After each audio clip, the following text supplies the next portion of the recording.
म्हणून आपला एक रक्ताचा थेंब काढावा लॅबॉरेटरीमधून, आपल्या पॅथॉलॉजीच्या याच्यामध्ये जाऊन इंजेक्शननी काचेच्या स्लेटवर त्याला वाळवायचं.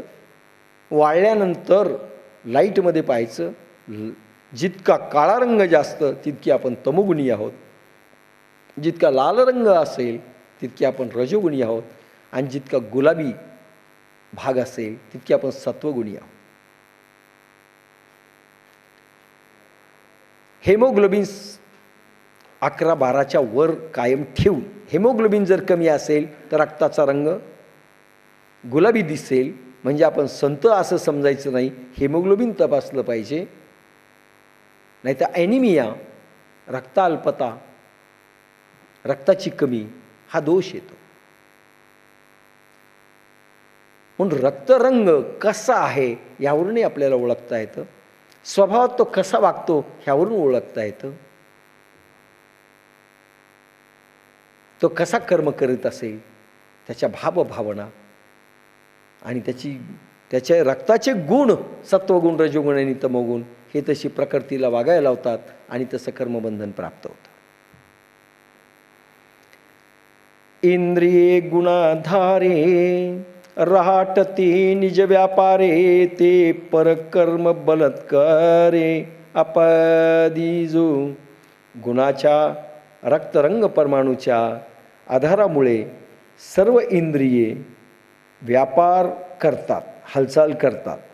ते दुसऱ्यानी रंगपरमाणूंनी केलेले कर्म मीच करतो असे समजून ज्या पराक्रमाचे ओझे साधक बळेच आपल्या डोक्यावर घेतो. टिप्पा 185. द्रव्य किंवा प्रकृतीचे तत्व कर्मतत्व आहे. कर्माच्या सिद्धांताप्रमाणे पाप व पुण्य या दोन्ही कृत्यांना प्रेरणा, चेतना, चालना, गती देणारी प्रकृती आहे. रक्तात जशा प्रकारचे रंगपरमाणू असतात तशाच प्रकारची ते गतीत घेतात व त्यानुसार इंद्रियातून क्रिया निर्माण होतात. अर्थात ती प्रकृती कर्त्याला बलात एव त्या कर्माकडे ओढून नेते. जीवनिमित्त ठरतो. तो जे फळ भोगतो ते प्रकृतीकडून मिळणाऱ्या प्रेरणात्मक कर्माचे फल असते. म्हणून सर्व प्रकारचे पाप, पुण्य, रोग, भोग, मोह, जरा, मरण, अमरपणालाही मूळ कारण रक्तरंग परमाणू होत असा हा निसर्ग आहे. याचा क्रमबद्ध वर्गवार अभ्यासक्रम अनुभवी सर्वज्ञच ठरवू शकतात. इंद्रिय गुणाधारे रहाटती निज व्यापारे, ते परकर्म बलत्कारे अपदिजो. गुणाच्या आधारामुळे सर्व इंद्रिय आपापले व्यापार करतात. ते दुसऱ्यांनी केलेले कर्म मीच करतो असे समजून त्या पराक्रमाचे ओझे साधक बळेच आपल्या डोक्यावर घेतो.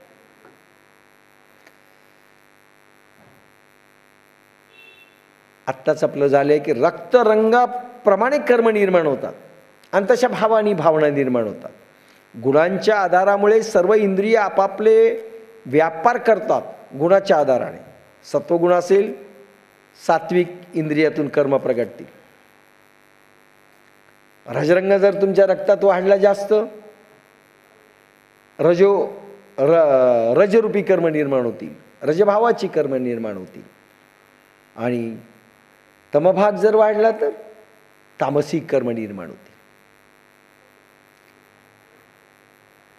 सर्व इंद्रिय आपापले व्यापार करतात आणि सर्व इंद्रियांना तसं व्यापार करावं लागतं. आता तामसिक कर्मामध्ये हात कसे व्यापार करतील सांगा.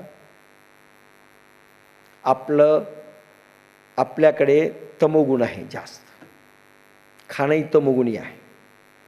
आता इंद्रिय कसे व्यापार करतील, हात कसं करेल, तमोगुण असेल तर मारामाऱ्या करेल, खून करेल. लक्षात घ्या. डोळे काय करतील, डोळ्यामधनं देखील तमोभाग प्रगट होईल. डोळ्यामध्ये देखील करुणा आहे, लोभ आहे, मद आहे, मत्सर आहे की कोणता भाव आहे डोळ्यामधून देखील कळतं. स्त्रियांना फार लवकर कळतं. स्त्रियांना लवकर, त्यांना ती बुद्धी दिलेली, फार लवकर कळतो माणूस. डोळ्यामधून त्याचे भाव प्रगट होतात. मद आहे की मत्सर आहे की चालाखी आहे, सगळं डोळ्यामधून प्रगट होतं. म्हणजे इंद्रिय त्याच्यातलं भाव दिसतात.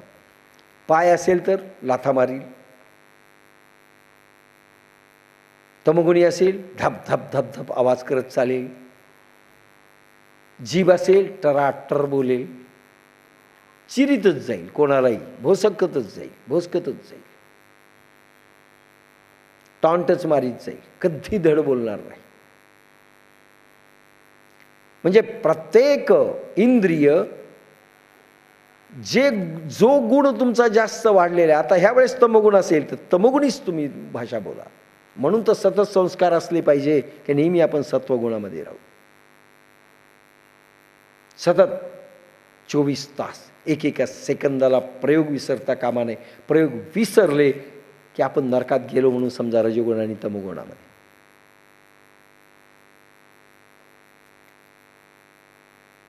आपापले व्यापार करतात ते दुसऱ्यांनी केलेले कर्म मीच करतो असे समजून. एक उदाहरण दिलंय त्याने की दुसऱ्याने जरी केलं तर माणूस काय करतो, आपल्याकडे क्रेडिट करतो. उदाहरण सांगतो. तुम्ही मालक आहात, तुमच्याकडे पैसा आहे, लग्न करायचं आहे. लग्नाचा मंडप तुम्ही करणाऱ्याला दिला. मोठ्याचं लग्न जर असेल, एक 4-5 दिवस ते कारागीर येतात, मंडप उभा करतात. बँडवाला येतो, टॉपमोस्ट बँड लावलेला आहे, तो बँड वाजवतो. स्वयंपाकी खास इंदोर, राजस्थानचे जयपूर, हैदराबाद असे मागवलेले आहेत, ते स्वयंपाक करतात. सगळ्या लोकांना कामं वाटलेले आहेत, आपापलं दिलेलं आहे, कॅटरिंग सगळी व्यवस्था झालेली. खरं सांगाय लग्न कोण करतं? बँड तुम्ही वाजवता? नाही. मंडवा तुम्ही ताणला? नाही. वाढता तुम्ही? नाही. तरी क्रेडिट माणूस घेतो की नाही? मी मी मी केलं. हे माझं आहे, हे लग्न मी करतोय. अरे करणारे हे जर एकही उभा नाही राहिला तर तुमचं लग्न होईल का? नाही. पण आपण त्यांना क्रेडिट बिलकुल द्यायला तयार नाहीत. मी मी मी केलं.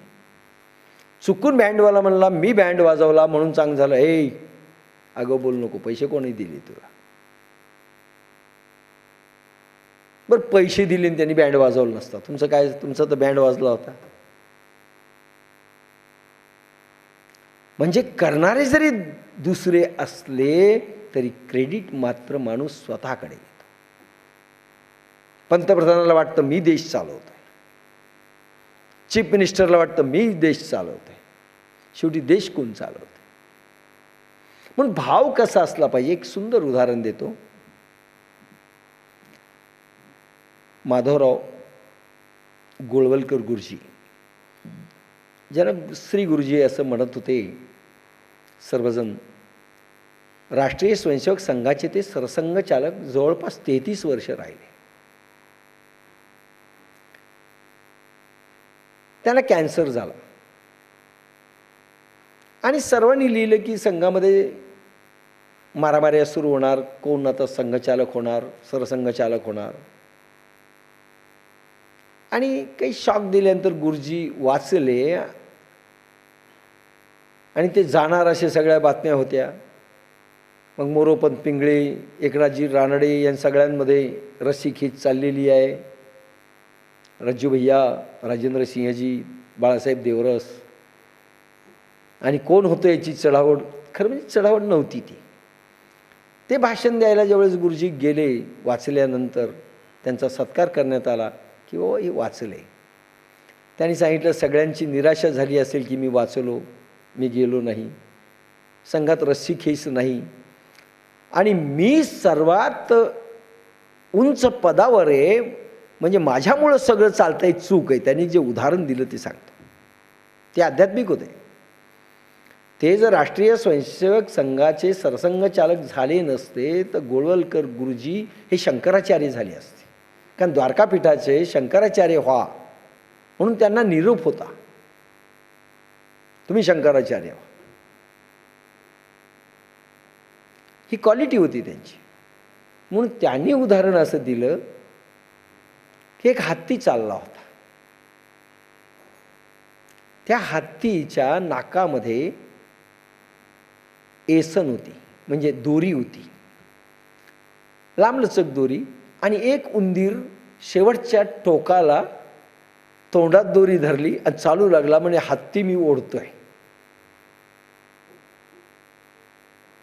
एक टोक कोणाच्या हातात होतं? हत्तीच्या. दुसरं उंदराच्या. तो उंदीर दाखवत होता केवढा मोठा हत्ती मी ओढून नेतोय. तर म्हणे मी शेवटच्या टोकाला आहे पण उंदरासारखा आहे. हा संघाचा एवढा मोठा हत्ती माझ्यामुळं ओढल्या जात नाही, मी फक्त सिम्बॉलिक समोर आहे. कार्यकर्त्यांच्या ताकदीवर ते चाललंय.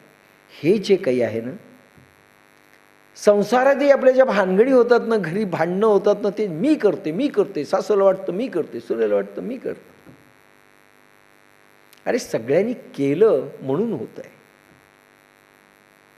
पण ज्यावेळेस दुसऱ्यांनी केलं त्याचं क्रेडिट आपण घेतो, त्यावेळेस आपण कोणत्या रंगाचे आणि गुणाचे आहोत हे क्वालिटी समजते. मी गेलो होतो लालबहादूर शास्त्री विद्यालयात एक 20 वर्षापूर्वी. भाषण द्यायला मला बोलवलं होतं उदगीरला. आणि तिथे देशपांडे जे हेडमास्तर होते ते प्रत्येक शिक्षकापाशी मला नेऊन परिचय देत होते. हे शिक्षक आहेत ना, यांच्यामुळे आमच्या शाळेचं नाव लौकिक आहे. हे जे आहेत ना, यांच्यामुळे आमची गणिताची प्रतिष्ठा आहे. हे जे आहेत ना, हिंदी काय शिकवतात यांच्यामुळे. स्वतःचं काहीही सांगितलं नाही, मी त्यांच्या क्वालिटीकडे पाहत राहिलो. त्यामुळे A1 मध्ये होतं ते विद्यालय.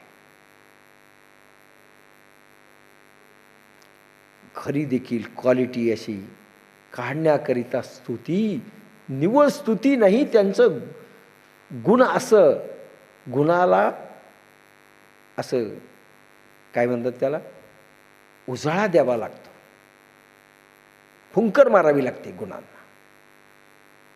त्यावेळेस त्याच्यावरची राख उडून तो निखारा असा चमकतो गुणांचा. आपण दोषावरच बोट दाखवतो आणि आपली क्वालिटी कशी असते, सगळे बेकार आहे, मी आहे म्हणून बरं आहे, मी सगळं करतोय. अरे जगाचा व्यवहार कोण करतोय? म्हणून एकदा रामदास स्वामींचं उदाहरण येतं की शिवछत्रपती सज्जनगडाचं बांधकाम करत असताना, सज्जनगडाच्या बांधकामाचा हुकूम शिवछत्रपतींनीच दिला होता साताऱ्याला. आणि वडार लोक दगड फोडत होते, काम करणारे काम करत होते, फास्ट काम चाललेलं होतं. आणि शिवराय गडावर आले, कसं बांधकाम चाललंय पाहायला. आणि आल्यानंतर रामदासांना अगदी थोडंसं सात्विक अंकार आला शिवबांना आणि म्हणाले, महाराज इतके लेबर लावलेत, चला म्हणले तुम्हाला दाखवतो सगळं बांधकाम. चला म्हणले. रामदास स्वामी निघाले. रामदासांच्या लक्षात आलं की शिवबांना थोडासा अंकार झाला आहे. महाराज हे 300-400 लेबर मी लावले, हे वडार मी हे केलं, मी थोडे शब्द आले, हे मी केलं. रामदास स्वामी वा शुभा छान आहे असं करत चालले. आणि एक मोठा दगड दिसला. दगड पाहिल्यानंतर अरे ह्या रस्त्यातच दगड दिसतोय, शुभा वडाराला बोलव. एका वडाराला बोलवलं आणि म्हणे एक घाव टाक सुक्तीचा, सुक्ती म्हणतात त्याला, वडार जो दगड फोडतो, एक घावात 2 तुकडे कर मधोमध ह्या दगडाचे. त्यांनी एक सुक्ती टाकल्याबरोबर 2 तुकडे मधोमध झाले आणि त्याच्यात एक बेंडकी म्हणजे देवळी होती, त्याच्यात पाणी होतं आणि त्याच्यात बेंडकी टनकन बाहेर आली उडी मारून. वा शिवबा, अरे किती रे तू काळजी करतोस, अरे यांना तर पोचतोस तू. पण बेंडकीला देखील दगडाच्या आत पाणी ठेवलंस, अन्न ठेवलंस आणि त्याला जिवंत ठेवलंस. काय तुझं राज्य आहे? शुभांच्या लक्षात आलं आपण चूक केली आणि लगेच त्यांनी लोटांगण घालून माफी मागितली. माफ करा म्हणले, क्षमा करा. करणारे दुसरे असतात, पण त्याच्या कर्तृत्वाचा अहंकार आम्ही घेतो. ठीक आहे, आमच्या शब्दामुळे झाला असेल, आमच्या पैशामुळे झाला. तो पैसा तरी तुमचा आहे का? कोणी निर्माण केला पैसा? टकसाळीतनं निर्माण झालेला पैसा. डॉक्टर असाल तर पेशंट म्हणून आला म्हणून तो पैसा. पेशंट तुम्ही निर्माण केला का? तुमच्या बुद्धी केंद्रातून काही बुद्धीनं काही पैसा कमवला असेल, ती बुद्धी तुम्ही निर्माण केली का? काय निर्माण केले आपण? स्वतःला तरी आपण निर्माण केलंय का? तरी कर्तृत्वाचा अहंकार आम्ही घेतो. त्याचं कारण ही त्रिगुणात्मक प्रकृती,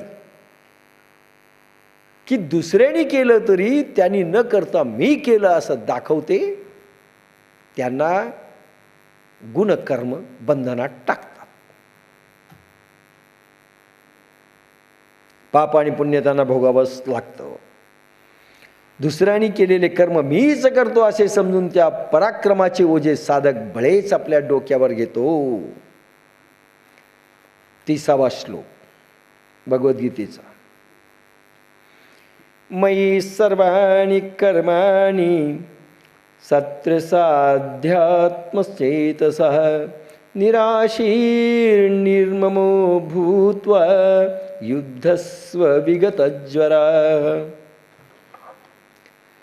सर्व इंद्रियांची सर्व कर्मे प्रपंच परमार्थ असा भेद न करिता योगबुद्धीने आत्माधनी जीव चाकर अशा बुद्धीने आत्मसेवा या भावनेने प्रत्येक कर्म करीत राहणे, ते माझे अंतर्यामी मज सर्वज्ञ परमेश्वराचे ठिकाणी टाकून सरिता सागरात शिरते.